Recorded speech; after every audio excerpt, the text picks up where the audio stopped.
তো 17 তারিখে বিশ্বকর্মা পুজো, আর পিতৃপক্ষের দোষ নাকি 17 তারিখ থেকে পড়ছে 2রা অক্টোবর পর্যন্ত। তাই জন্য এই বারান্দাগুলো সব সিঁড়িগুলো সব ধুয়ে দিয়ে পরিষ্কার করে নিয়েছি আজকে।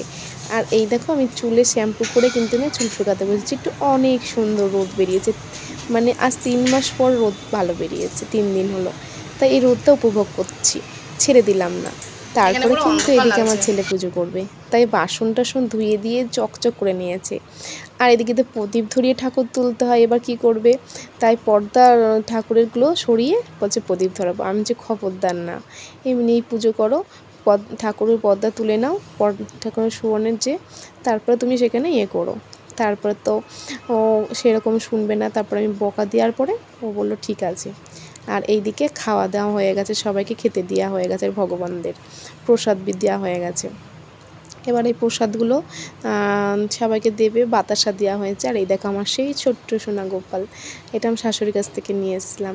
এই চ্যানেলে তো শুধু ভগবানের ভিডিও একটু দিই মাঝে মাঝে, আর কোথাও ঘুরতে গেলে, আর এই যে তো গল্প করি। এখানে তো রান্না বান্না আমি এখন ততটা দেই না, ঠিক আছে। ঘুরতে গেলে কোনো কিছু খাবার খেলে সেটা শুধু দেখানো হয়, তাছাড়া আমি যে রান্না করি সে ব্লগ দিই না এখানে, ঠিক আছে। তো এটা তো আমার জানোই ঘুরতে যাওয়ার জন্য ভিডিও চ্যানেল। তো এই দেখো একটু মাঝে মাঝে কে বলে এটা না, এই যে কেয়ারিংগুলো যেগুলো নিজের জন্য করা হয় সেগুলো একটুখানি কিন্তু তুলে ধরা হয়। আজকে অনেক ফুসকুড়ি বেরিয়েছে গালে দেখলাম।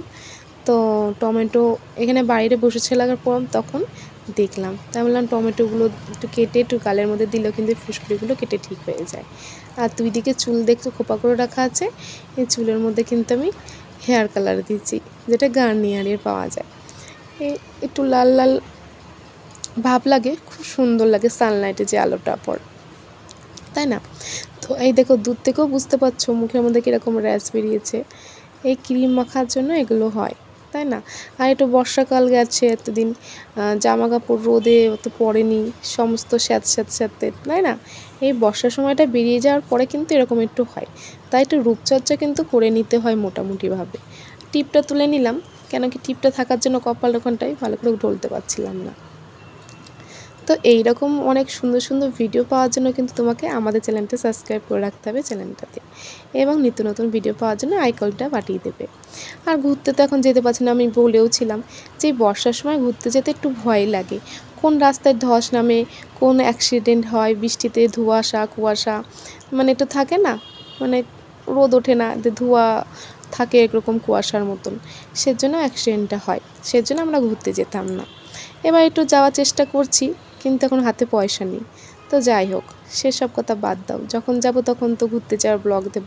কিন্তু বাড়িতে বসে এই যে কী বলে না, নিজের যদি কেয়ারিংটা করা হয়, এটা কিন্তু একটু এই ব্লগে দেওয়াই যায়, তাই না। এই ফেস কেয়ার করছি একটু, মানে তোমাদের দেখাচ্ছি, চলো দেখে নাও। জানি দেখতে অতটা সুন্দর নয়, তবুও একটু তো করতেই হয় না, বলো। বয়স বাড়ার সাথে সাথে কিন্তু এই যে নানান রকমের কিন্তু হতেই থাকে, তাই একটুখানি একটু নিজেকে যত্ন নেওয়া নিজের প্রতি, ঠিক আছে। একটা বাড়িতে সিঁড়িতেই করেছিলাম, কেন কি এই যে বললাম না সিঁড়িটা পরিষ্কার করেছি, এবার পরে ধোবো। 17 তারিখে কিন্তু সব কিছু পরিষ্কার পরিচ্ছন্ন করে প্রদীপ ধরাতে বলেছে 2রা অক্টোবর পর্যন্ত। আমি তো জানো একজন মায়ের দেখি, তার কথা মতনই চলি, সেই হিসেবে এটা দেখেছি শুনেছি, তাই ভাবলাম একটু করে নিই।